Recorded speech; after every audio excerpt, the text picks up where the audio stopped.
신경외과에 와야 되는 경우를 한번 정리를 해봤습니다. 첫 번째, 제일 중요한 거, 의식 변화가 있을 때. 근데 의식이 떨어진다는 거를 소아과 의사가 친절하게 표현을 좀 해줘보세요. 애가 안 울면 안 운다. 애가 울면 오히려 이거는 좋은 거예요. 숨도 잘 쉬는 거고 반응도 좋은 거고. 다음에 또 검사해봐야 된다. 계속 토할 때. 계속 토할 때는 무조건 해야 돼요. 구토를 하기 시작하면 병원에 일단 와야 돼요. 애가 멀쩡한데 구토를 막 계속 하는데 머리가 아파 그러면 신경외과를 갈 게 아니라 소아과를 와야지.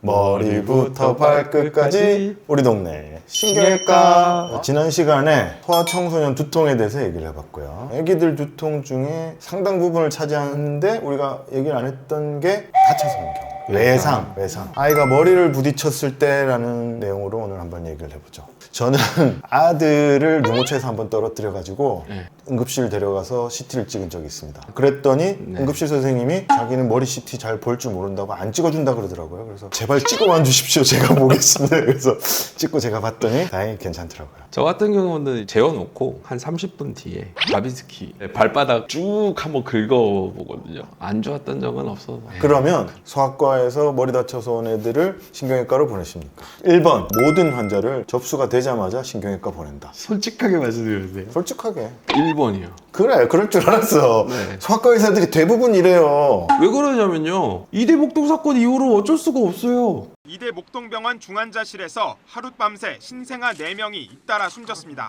오염된 주사제로 인한 폐혈증이 원인으로 드러났습니다. 검찰은 신생아 중환자실을 담당하는 조수진 교수와 간호사 등 의료진 7명을 업무상 과실치사 혐의로 기소했습니다. 소송의 위험이 너무 크거든요. 아이가 갑자기 의식이 안 좋아진다거나 이렇게 되면은 지금은 괜찮은데 나중에 안 좋아진 걸 갖다가 나한테 책임을 지라고 그런단 말이에요. 그렇게 해가지고 이제 저한테 오잖아요. 그럼 무슨 문제가 있냐면요. CT 찍어보면 딱 깔끔하게 나오죠. 근데 애기 엄마들이 자꾸 물어봐요. 방사선이 그래서 저는 CT는 찍기 싫고요. 애가 괜찮다고 확답을 주세요. 자꾸 저한테 확답을 요구해요. 그건 그 어머니가 잘못하시는 거예요. 대부분은 그렇지 않은데 가끔 그런 분들이 있어요. 그래서 보낼 때는 CT 찍자 그러면 찍어봐라 이렇게 한마디라도 해주고 보내시면 그렇게 얘기를 그거 해주고 보내달라. 한마디는 좀 해줬으면 좋겠어요. 그래서 그러니까. 신경외과에 와야 되는 경우를 한번 정리를 해봤습니다. 첫 번째, 제일 중요한 거, 의식 변화가 있을 때. 근데 이게 참 애매해요. 애매하잖아요. 근데 의식이 떨어진다는 거를 소아과 의사가 친절하게 표현을 좀 해줘보세요. 애가 안 울면 안 운다. 그렇죠. 애가 울면 오히려 이거는 좋은 거예요. 울면 괜찮은 거죠. 숨도 잘 쉬는 거고 반응도 좋은 거고 울 수 있다는 거는 신경학적 반응이 아주 활발하게 잘 유요.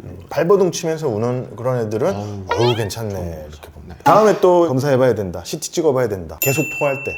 계속 토할 때는 무조건 해야 돼요. 진짜 해야 돼요. 빨리 해야 돼요. 근데 제가 여기서 또 할 말이 있어요. 왜요? 계속 토해요? 알고 보면 장염이었고 머리 다치기 전부터 토하고 있었어. 근데 토한다고 저한테 데리고 와요. 그럼 참 곤란해요 이게. 근데 제법 있어요 그럼. 엊그저께 저희 병원에 그 케이스가 있었어요. 애가 미끄럼틀을 타다가 뒤로 넘어지면서 다쳤어요. 그러면서 멀쩡하게 일어났는데 토하고 나서 경련을 하고 나서 의식을 잃었어요. 자, 이 아이는 머리에 문제가 생겼을까요? 거의 아니라고 봅니다. 왜냐? 직후에 바로 토하고 바로 경련? 보통 뇌압은 직후에 그렇게 갑자기 확 올라가진 않거든요. 상당히 오해하기 쉽잖아요. 그러니까 보호자도 이제 얘기만 듣고 어린이집이었으니까. 보통 이게 어려운 게 애기 엄마가 와서 한참 얘기하는데 알고 보면 자기도 몰라. 자기도 몰라요. 그럴 때 어린이집 많아요. 얘기 듣고 온 맞아. 거니까. 그러니까 이제 뒤죽박죽인 거죠. 맞아요. 그래서 가서 봤더니 뇌출혈이 없더라고요. CT를 봤더니. 약간 머리가 울려서 그냥 잠깐 토했던 것 뿐이에요.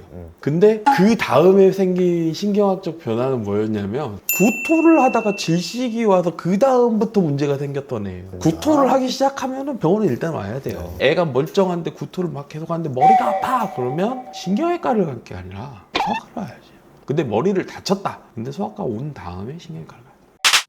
자, 그 다음에 신경외과 쪽으로 먼저 생각해야 되는 경우, 머리가 계속 점점점 더 아플 때, 머리를 부딪히고 나서 점점점 더 아프다 그럴 때는 뇌압이 점점 올라가는 걸 수 있거든요. 네, 그래서. 그러니까 예를 들어서 처음에는 출혈이 있어요. 볼똥말똥 치똥만큼 있다가 이게 점점 늘어나서 뇌를 누르기 시작하면 머리가 점점 더 아파질 수가 있습니다. 그런 경우에는 꼭 검사해 봐야 된다. 그리고 타이레놀, 브루펜의 해결이 잘 안 될 때, 통증의 반응이 없으면은 신경외과 꼭 가야죠. 네. 그리고 목이 보통 같이 아프죠. 목뼈의 손상이 동반되는 경우가 있습니다. 유난히 목이 더 많이 아프다고 하는 경우는 목을 꼭 같이 한번 체크해 보시기 바랍니다. 외상 직후에 경련하는 경우에는 신경외과 가야 되지 않아요? 와야죠. 경련도 와야 됩니다. 뇌진탕 후에 경련할 수 있습니다. 사실 이제 CT 찍는 건 뇌진탕을 보려고 찍는 게 아닙니다. 뇌진탕이 아니라 더 큰 문제, 두개골 골절이라든지 외상성 뇌출혈 같은 게 있는지를 보려고 찍는 겁니다. 그런 게 없다, 뇌진탕이다, 보통 그런 경우는 큰 문제가 없는 경우가 많다, 그렇게 생각하시면 되겠습니다. 그래도 CT 찍어서 검사를 좀 해주시면 검사를 해서 뇌진탕만 있고 두개골 골절이나 외상성 뇌출혈이 없는지를 확인하는 게 중요하다. 그러니까 그런 환자 있으면 좀 하고 좀 소아과로 보내주세요. 그렇게 하겠습니다. 네. 감사합니다. 네, 네. 네.